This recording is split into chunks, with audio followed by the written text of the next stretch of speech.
예배에 나오는 모든 과정도 여러분이 준비를 많이 하셨겠지만은 또 예배 자체가 준비 없이 되어지진 않습니다. 설교를 준비하고 기도를 준비하고 찬양을 준비하고 또 청소하고 음식을 준비하고 많은 분들의 준비가 있었고 여러분도 이 자리에 나오기까지 아마 준비하는 과정이 있었을 것입니다. 예배뿐만 아니라 밥을 먹는 것도 그렇죠. 밥상에 느닷없이 밥과 반찬이 뚝 떨어져 있는 게 아닙니다. 시장에 가서 재료를 준비하고 그 재료를 다듬고 요리를 하고 요즘은 또 멋지게 플레이팅까지 또 한다고 그러죠. 그리고 먹고 나면은 설거지를 하고 뒷정리를 하고 그걸 한 번에 해결할 수 있는 방법이 뭐냐면은 돈 주고 가 사 먹으면 됩니다. 그렇지만 집에서 드시는 식사가 준비하는 과정이 많죠. 예배도 그렇고 식사도 그렇고 여행을 가도 준비가 필요하고 소풍을 가도 준비가 필요하고 집을 짓더라도 준비가 필요합니다. 그런데 내가 열심히 준비해 놓고 참여하지를 못한다면 참 아쉽겠죠. 내가 열심히 요리를 했는데 갑자기 약속이 있어서 음식을 먹지 못한다거나 또 열심히 준비를 했는데 갑자기 내가 예배를 참석을 못한다거나 뭔가 열심히 준비했는데 그걸 내가 참여하지 못하면 대단히 아쉬울 것입니다. 모세가 가나안 땅을 들어가기 위해서 광야 40년을 지나가는데 그 40년의 시간이 준비하는 시간이었습니다. 훈련의 시간이었죠. 만약에 그런 과정이 없이 느닷없이 가나안 땅 들어갔다면은 가나안 원주민들에게 대패를 했거나 그들에게 동화되고 말았을 것입니다. 40년의 기나긴 준비 기간이 있었는데 하나님께서 모세에게 모세야 너는 가나안 땅 들어갈 수 없다. 느보산에서 바라만 보고 들어갈 수가 없었습니다. 열심히 준비해 왔는데 들어갈 수가 없다는 거예요. 하나님 이럴 수 있습니까? 제가 얼마나 열심히 여기까지 왔는데 저를 왜 못 들어가게 합니까? 따지지 않고 예 알았습니다. 저는 그냥 여기서 죽겠습니다. 기꺼이 받아들입니다. 다윗도 그랬습니다. 다윗은 하나님의 집 성전을 짓고 싶은 간절한 열망이 있었습니다. 어떻게 해서든지 하나님을 위해서 성전을 짓고 싶었어요. 부지런히 준비했습니다. 그런데 하나님께서 너는 안 된다. 너는 열심히 준비만 해라. 너는 성전을 지을 수 없다. 성전은 네 아들 솔로몬이 지을 것이다. 얼마나 아쉬웠겠습니까? 그러나 다윗은 기꺼이 받아들입니다. 예, 알겠습니다. 하나님, 제가 열심히 우리 아들을 위해서 성전 건축을 준비하겠습니다. 그래서 오늘 역대상 22장은 다윗이 성전 건축 준비하는 내용입니다. 성전을 짓기 위해서는 건물을 지어야 되니까 뭐가 필요하겠습니까? 땅이 필요하겠죠. 그리고 그 성전을 짓기 위한 재료가 필요할 것입니다. 그리고 성전을 짓기 위한 사람이 필요하겠죠. 기술자가 필요한 거예요. 무엇보다 성전을 짓고 싶어하는 마음이 있어야 됩니다. 근데 다윗은 성전을 짓고 싶어하는 굉장한 열망이 있었습니다. 그리고는 그 모든 걸 다 준비해요. 오늘 본문에 보면은 굉장히 많은 것을 준비합니다. 1절에 보시면은 다윗이 이르되 이는 뭐냐면 이것은 그런 얘기예요. 앞에 21장에 나오는 이것 성전을 짓기 위한 이 부지입니다. 성전 부지예요. 여부스 사람 오르난의 타작마당을 금 600세겔을 주고 구입을 했습니다. 성전을 짓기 위한 부지를 마련한 거예요. 땅을 마련했습니다. 그리고 2절에 보면은 성전에 들어가는 돌, 여러 가지 석재를 준비합니다. 그리고 3절에 보면은 못을 만들기 위한 철과 많은 놋을 준비합니다. 그리고 14절에 보면은 금과 은과 놋과 철을 대량으로 준비하고 4절에는 목재가 나오죠. 백향목이라고 하는 아주 고급 건축 자재인 목재를 준비합니다. 그리고 17절에 보면은 많은 이스라엘 백성들에게 우리 아들이 성전 지을 때 도와달라고 또 부탁을 하고 이미 앞에 보면은 많은 이방인 가운데 목수, 석수를 또 불러오지 않습니까? 많은 기술자와 노동력을 준비를 합니다. 우리 아들이 성전을 지을 때에 많이 좀 도와주시오.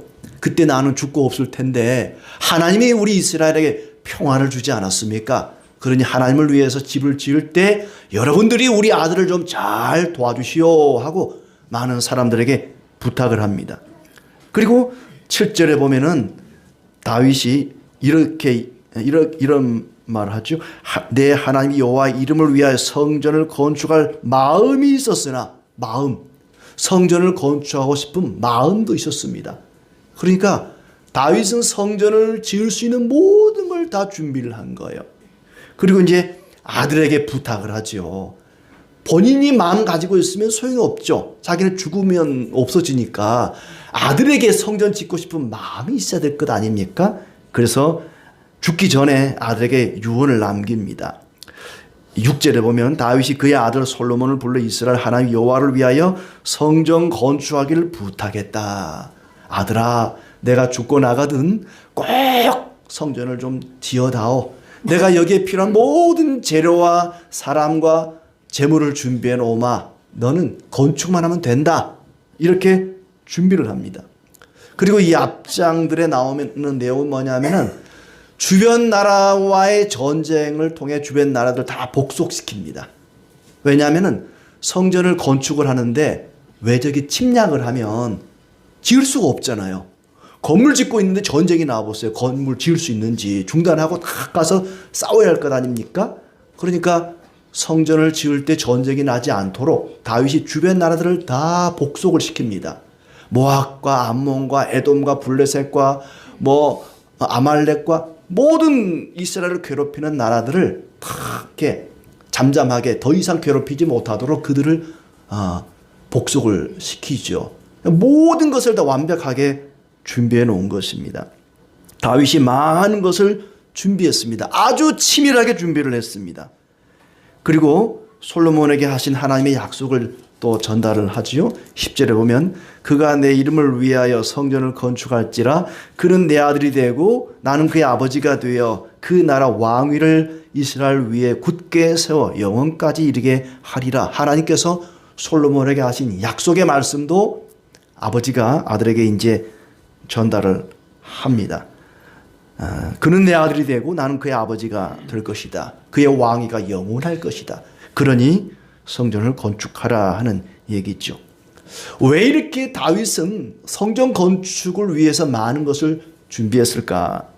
죽으면 그만인데 그러나 다윗은 죽음으로 모든 것이 끝나지 않는다는 것을 믿었기 때문에 자신은 죽더라도 하나님께서 자기 아들 솔로몬을 통해서 성전 건축을 계속할 것을 믿었기 때문에 자기가 죽는 그 순간까지 성전 건축에 필요한 모든 것들을 준비했습니다.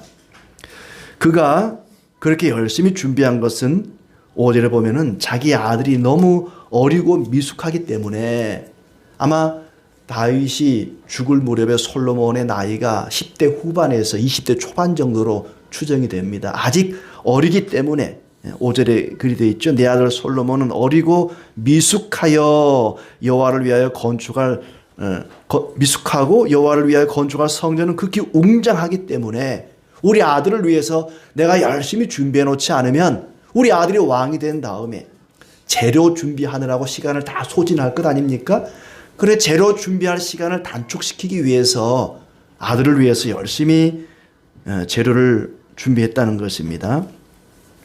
성전에 대한 다윗의 열정과 지혜를 엿볼 수가 있습니다.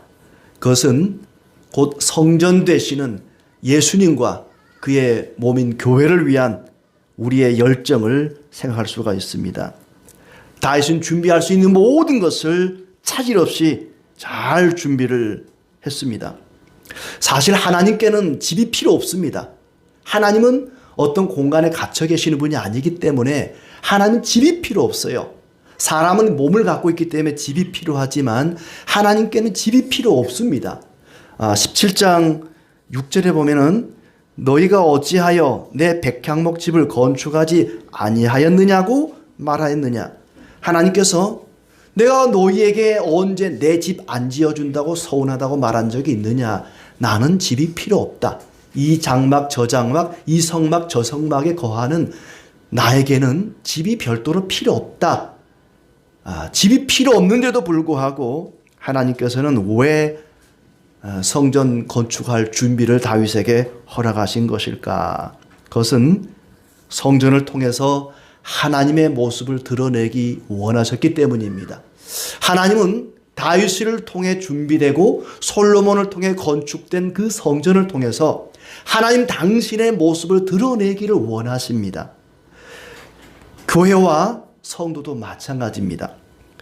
고린도전서 3장 16절 말씀에 너희는 너희가 하나님의 성전인 것과 하나님의 성령이 너희 안에 계시는 것을 알지 못하느냐 그랬습니다. 너희가 성전이라 그랬습니다.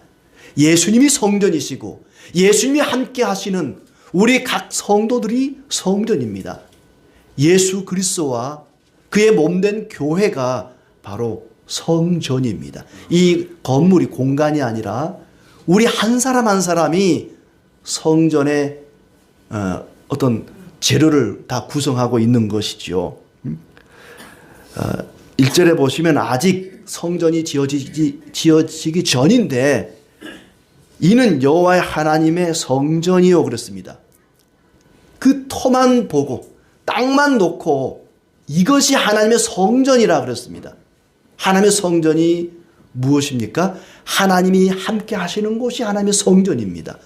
하나님이 함께 하시는 우리 각 사람이 성전이고 그리스도께서 바로 성전이라 그랬습니다. 21장 26절에 보면은 그 땅에 하늘에서 불이 내려옵니다. 다윗이 거기서 여호와를 위하여 제단을 쌓고 번제 화목제를 드려 여호와께 아뢰었더니 여호와께서 하늘에서부터 번제단 위에 불을 내려 응답하셨다. 그 오르난의 타작마당이 왜 하나님의 성전이냐? 아직 건물도 지어지지 않았는데 그 땅을 가리켜 왜 성전이라고 부르는가? 그곳에 하나님이 임했기 때문입니다. 하나님의 불이 그곳에 떨어졌다 그랬습니다. 하나님이 임하신 그곳, 하나님이 함께 하시는 교회 성도들이 바로 하나님이 함께 하시는 성전입니다. 그러므로 성전을 통해서 하나님을 드러내려고 했던 것처럼 교회와 우리 각 성도들을 통해서 하나님이 드러나기를 원하십니다. 교회를 통해서 우리의 삶을 통해서 하나님이 어떤 분인가가 드러나야 됩니다. 하나님께서 다윗에게 성전 건축을 준비하게 하시고 그 아들을 통해 성전을 건축하신 것은 그 성전을 통해서 하나님이 어떤 분인지 하나님의 모습을 드러내기를 원하셨기 때문입니다. 이스라엘은 제사장 민족입니다. 제사장이 어떤 사람입니까? 백성들을 위해서 기도하는 사람이고 하나님의 말씀을 백성들에게 전하는 하나님의 뜻을 전달하시는 분들이 제사장들입니다. 우리는 베드로의 말처럼 왕의 제사장들입니다. 이 세상을 위해서 기도함과 동시에 세상을 향해 하나님의 어떠하심을 드러내야 됩니다. 하나님의 모습을 우리의 모습 속에서 발견하도록 드러내야 된다는 얘기입니다. 5절에 보시면은 이렇게 말씀하고 있습니다. 5절 6절에 반복해서 나오는 말씀이 여호와의 이름을 위하여, 내 이름을 위하여 이런 표현이 있죠. 7절에 보시면은 내 하나님 여호와의 이름을 위하여 성전을 건축할 마음이 있었으나 그렇습니다. 여호와의 이름을 위하여. 5절에도 여호와를 위하여 그랬죠. 또 6절에도 이스라엘 하나님 여호와를 위하여 성전 건축하기를 부탁한다. 여호와를 위하여, 여호와의 이름을 위하여. 성전은 내 이름을 위하는 곳이 아니고 내 이름을 드러내는 곳이 아니고 여호와를 위하고 여호와의 이름을 드러내는 곳이었습니다. 성전은 다윗의 이름이 아니라 하나님의 이름이 드러나는 곳이어야 했다는 얘기입니다. 성전은 다윗의 명예가 아니라 하나님의 명예를 드러내는 곳이었습니다. 이렇게 성전을 통해서 하나님의 어떠하심이 드러나야 되고 교회를 통해서 우리의 삶을 통해서 하나님의 어떠하심이 드러나야 되는데 오늘 세 가지로 하나님의 어떤 모습이 드러나야 될까를 함께 나누도록 하겠습니다. 첫째는 하나님은 만민의 하나님이라는 것이 드러나야 됩니다. 이 성전이 건축된 곳이 이방 땅이었습니다. 그리고 이방인들에 의해서 성전이 건축이 되었고요. 이방에서 많은 재료가 들어왔습니다. 그리고 나중에 이방인들이 그 성전을 구경하러 오게 됩니다. 21장 18절 말씀 보면은 성전이 건축된 그 땅이 여부스 사람 오르난의 타작마당이라고 나와 있어요. 여부스가 어떤 곳입니까? 가나안 원주민들이 살고 있던 땅입니다. 여부스 족속들이 살고 있던 땅이에요. 근데 다윗이 그 땅을 점령하고 예루살렘이라고 이름을 짓게 된 거죠. 그러니까 성전은 원래 이방 땅에 건축이 된 것입니다. 그리고 2절에 보면은 이방인들이 많이 성전 건축에 참여하게 됩니다. 다윗이 명령하여 이스라엘 땅에 거류하는 이방 사람을 모으고 석수를 시켜 하나님의 성전을 건축할 돌을 다듬게 했다. 이방 사람, 예루살렘에 살고 있는, 이스라엘에 살고 있는 많은 이방인들을 성전 건축에 동원을 한 것입니다. 아마 느디님 사람들로 추정이 됩니다. 느디님 사람들은 원래 기브온 사람들이었죠. 여호수아를 속여서 이스라엘에 편입이 된 사람들인데 하나님께 바쳐진 사람들, 그래서 레위인을 도와서 장작 패고 물 깃고 여러 가지 허드렛 일 하던 사람들인데 이 사람들이 바로 성전 건축에 동원이 된 것입니다. 그러니까 성전이 이스라엘 땅이나 이스라엘 사람에 의해서 지어진 것이 아니라 이방 땅에 이방인들에 의해서 건축이 되었다는 것이죠. 그리고 5절에 보시면은 만국의 명성과 영광이 있게 하여 할지라. 만국의, 이스라엘이 아니라 만국의 모든 나라의 영광, 하나님의 영광을 드러내기 위해서 성전이 건축되어야 하리라, 그런 얘기입니다. 성전은 단순히 이스라엘만을 위한 건물이 아니었습니다.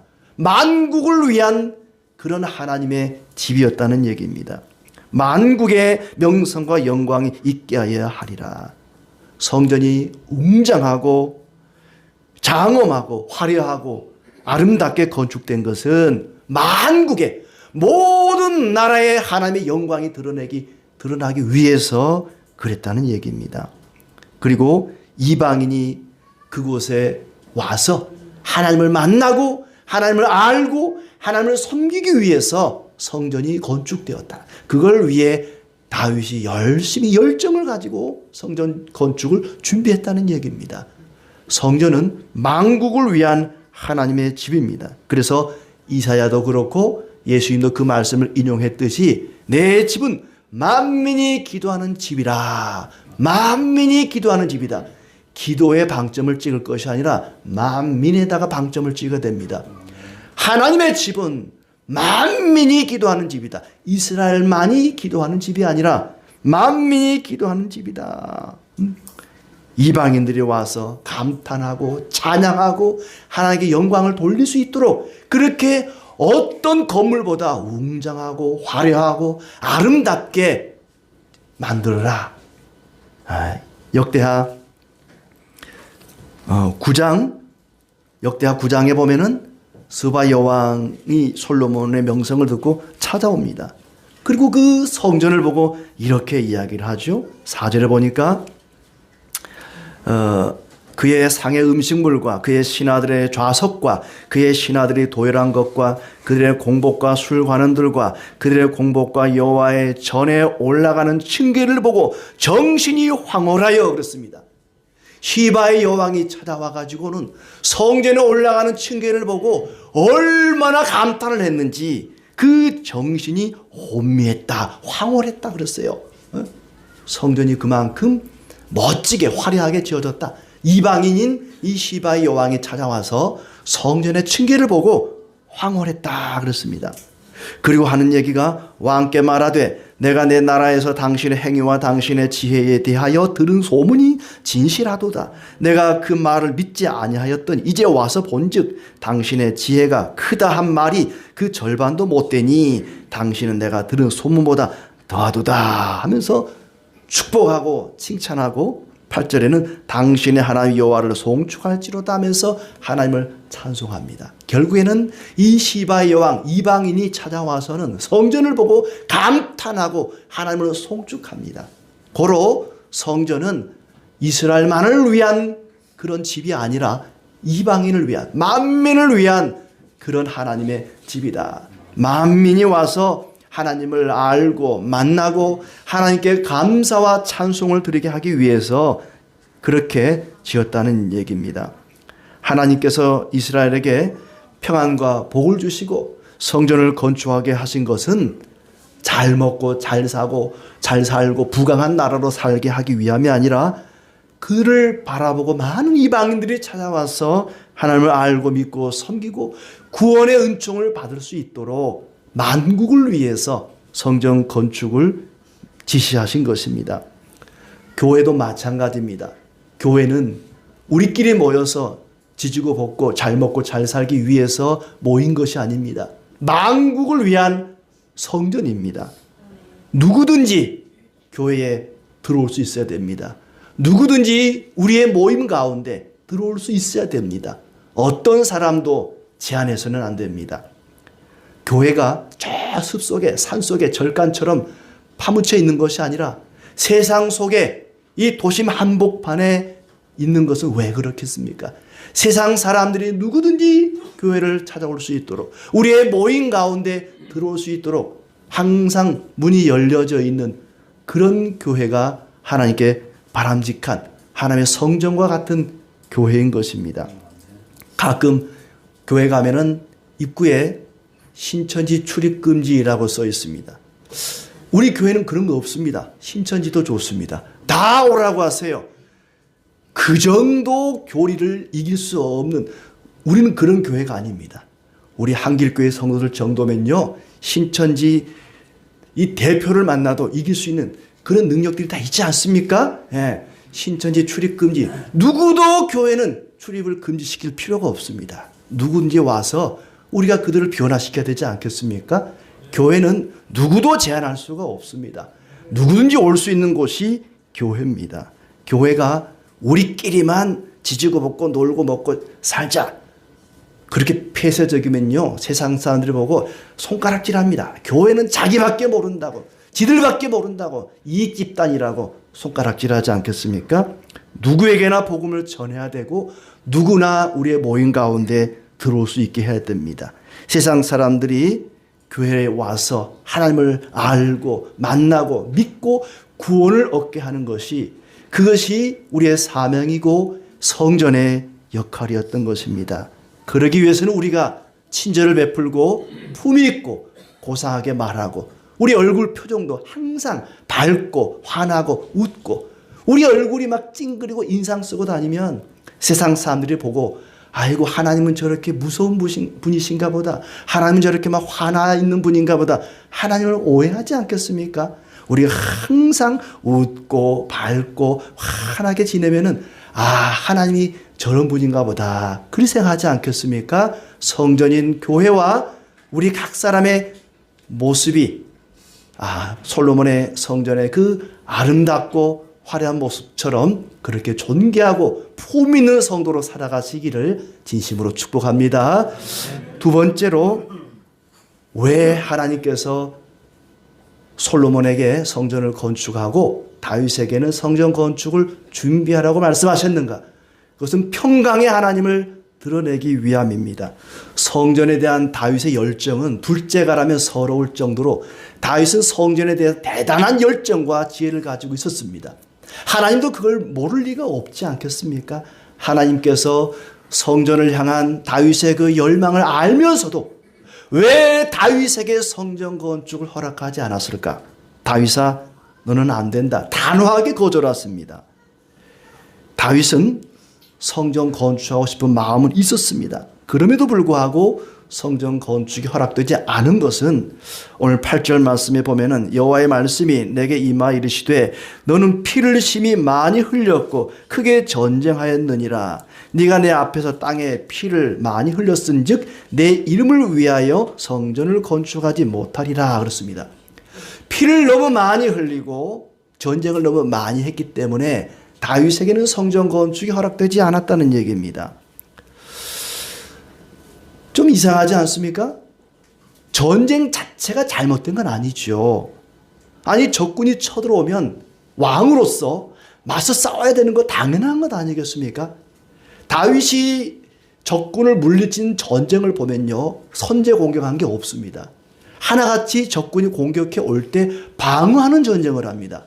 방어하는 과정 속에서 이기게 되니까 그 나라를 복속시키게 된 것이죠. 다윗이 제국의 왕들처럼 군대를 이끌고 연약한 나라를, 약소국을 막 침범하고 쳐들어가서 괴롭히고 그들을 죽이고 그렇게 하지 않습니다.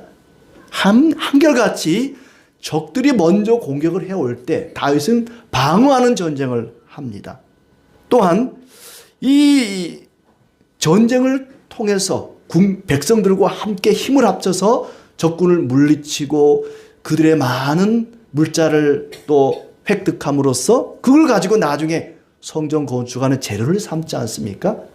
그러기 위해서는 전쟁을 하는 것이 마땅한 일인데도 불구하고 하나님께서는 다윗에게 피를 너무 많이 흘렸기 때문에, 전쟁을 너무 많이 했기 때문에 너는 성전을 건축해서는 안 된다라고 말하고 있습니다. 다윗이 만약에 성전을 건축하게 되면 하나님의 이름에 합당하지 못하다는 거죠.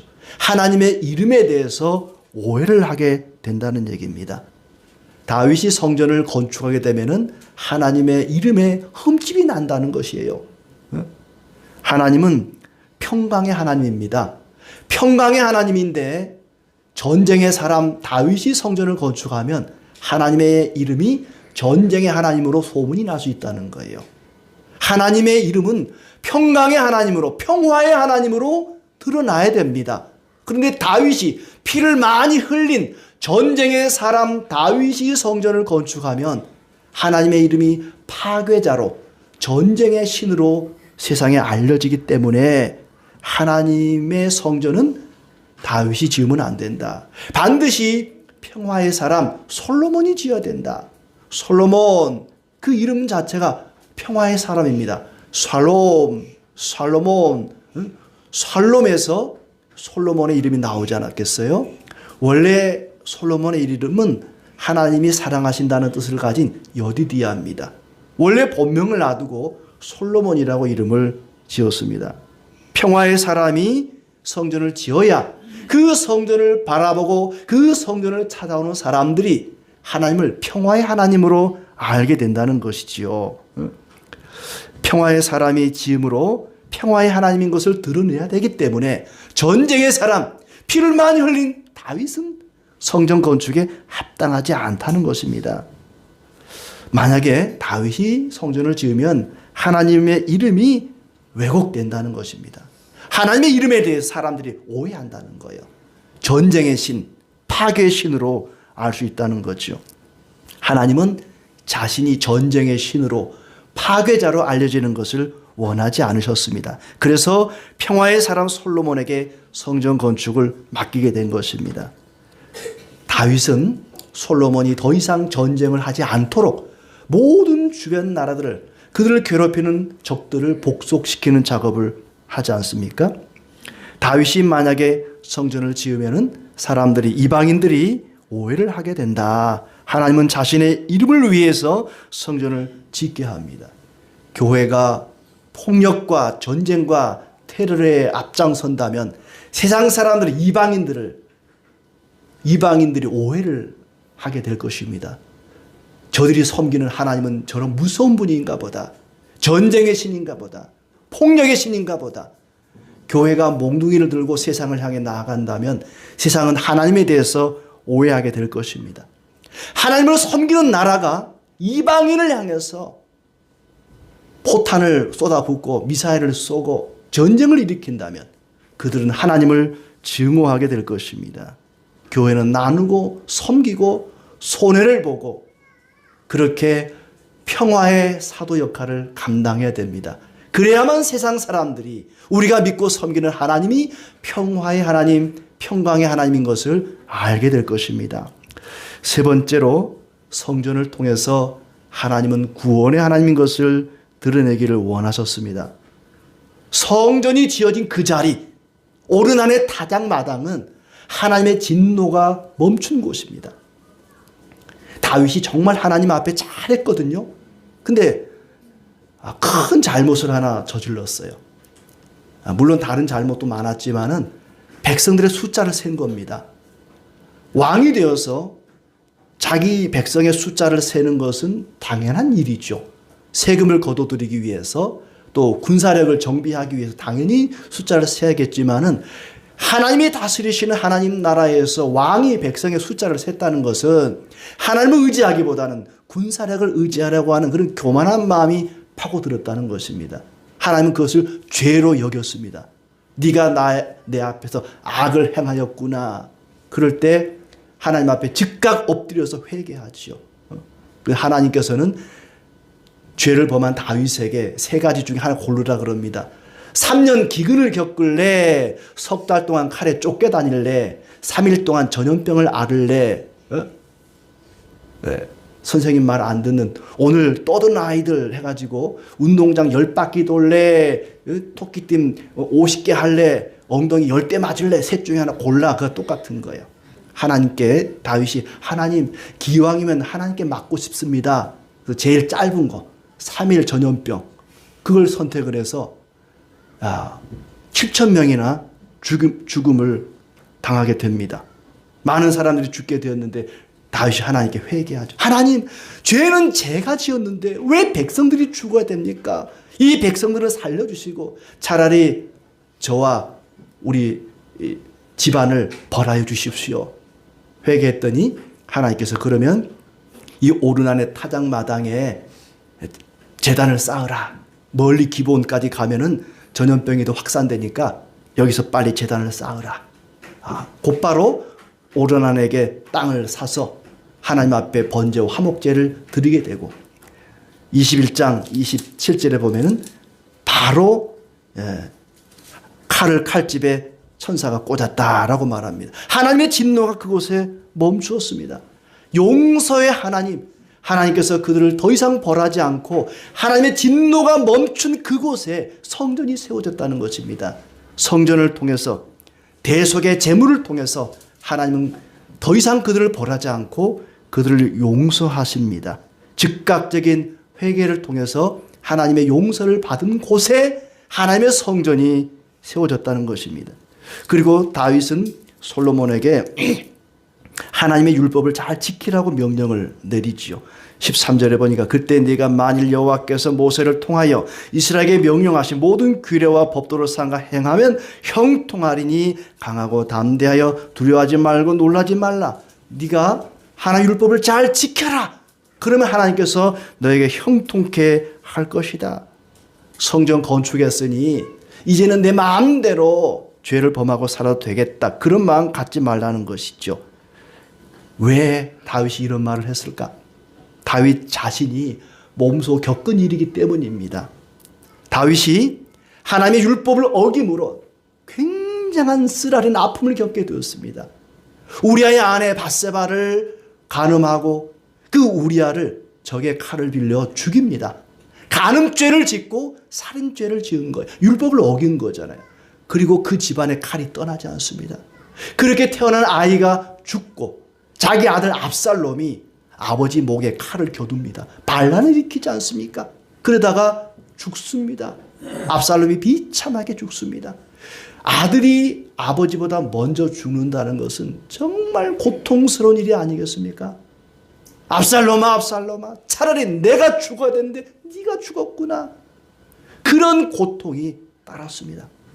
그런 경험을 했으니 솔로몬이 반드시 하나님 율법을 지켜야 된다는 것을 강조할 수밖에 없습니다. 아들아, 내가 그런 경험을 했다. 하나님 율법을 어겨서 내가 망할 뻔했다. 얼마나 큰 고통을 겪었는지 모른다. 너는 그러지 마라. 반드시 모세를 통해 주신 율법을 지킴으로 형통하기를 바란다.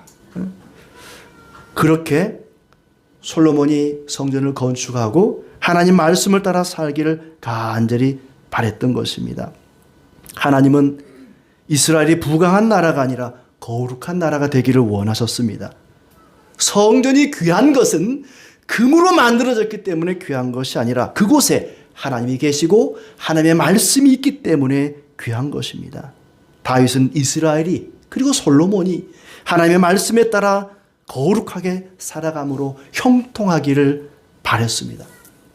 이렇게 하나님의 거룩하심을, 하나님의 인자심과 하나님의 사랑을 드러낸 것이 바로 예수님의 십자가입니다. 예수님은 십자가에 못 박혀 죽으심으로 하나님과 사람 사이를 화평케 하셨습니다.